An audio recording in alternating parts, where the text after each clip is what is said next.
guys, Jeanene here. We're going to be reading in Psalm 100 today. It's such a wonderful psalm of praise and thanksgiving. If you haven't had a chance to read it for yourself, I just encourage you to hit pause real quick and take some time to read it for yourself and then come back and finish this devotional. In the commentary that I was reading, Spurgeon, by Charles Spurgeon, he says that, in verse 3 it says, "Know ye that the Lord, He's good." And he tells us that there has to be a level of intelligence to worship, that we have to know who we worship and why we worship Him. In verse 4 it says, "Enter into His gates with thanksgiving." And Spurgeon says, "In all our public service, the rendering of thanks must abound. It is like the incense of the temple, which filled the whole house with smoke." The sacrificial law has ended because Jesus fulfilled it on the cross. And so therefore, our gratitude to Him should never end. I keep thinking about what Bobby said in our devotion, our staff devotional on Saturday, how it's not just about seeing God for who He is, but it's also our heart posture towards Him once we see who He is. We see Him for who He is, and outflows thankfulness, this awe that who He is, that He would still love us, that He would still make Himself known to us, that we could know this Creator God. That's so amazing. Spurgeon says, "Thanks be to God, the innermost court is now open to believers, and we enter into that which is within the veil. It is a mandatory response that we acknowledge the high privilege by our songs." He says, "Be thankful to Him. Let the praise be in your heart as well as on your tongue, and let it all be for Him to whom it all belongs. And bless His name. He blessed you. Bless Him in return. Bless His name, His character, His person. Whatever He does, be sure that you bless Him for it. Bless Him for when He takes away as well as when He gives." Ooh, that one's hard, right? He says, "Bless Him as long as you live. Under all circumstances, bless Him in all His attributes, from whatever point of view you consider Him." Verse 5 says, "For the Lord is good." Spurgeon says this sums up His character and contains a mass of reasons for praise. He is good, gracious, kind, bountiful, loving.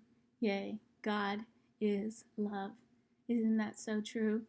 I don't know if you guys have ever read the book 1,000 Gifts by Ann Voskamp.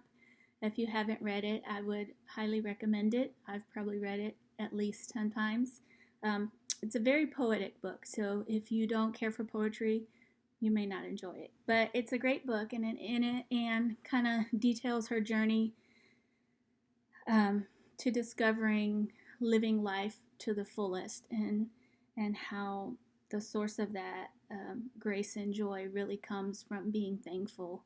She's challenged to write down a list of 1,000 things to be thankful for, and it really just changes her life. But in the book, Anne says, Satan's sin becomes the first sin of all humanity, the sin of ingratitude. Adam and Eve are simply, painfully ungrateful for what God gave. It just hurts me to read it and think about it and know that that's so true of me as well. She says, "We don't see the material world for what it was meant to be, as the means of communion with God." Isn't that so true? We look at this world as like for our good pleasure, not for God's glory and not for us to commune with Him. She reads from Luke 22, and she says, "And He took bread, gave thanks, and broke it, and gave it to them." And then she notes that He gave thanks reads in the original text as Eucharisteo. The root word for Eucharisteo is charis, meaning grace. Jesus took the bread and saw it as grace and gave thanks. Eucharisteo, thanksgiving, also holds its derivative from the Greek word chara, meaning joy. Is the height of my chara joy dependent on the depths of my Eucharisteo thanks? I would have to learn Eucharisteo, learn to live fully, learn how to be thankful. Could the list teach me even that hard language? Thanksgiving creates abundance, and the miracle of multiplying happens when I give thanks. Take the just one loaf, say it is enough, and give thanks, and He miraculously makes it more than enough. I want to slow down and taste life, give thanks, and see God. Don't you want that? How beautiful is that? I want to slow down and taste life, give thanks, and see God. God is always good, and I am always loved. That is so true. I hope you know that truth today. Everything is Eucharisteo. God bless you, church. Love you guys. Miss you guys. I look forward to our next devotional together. Bye.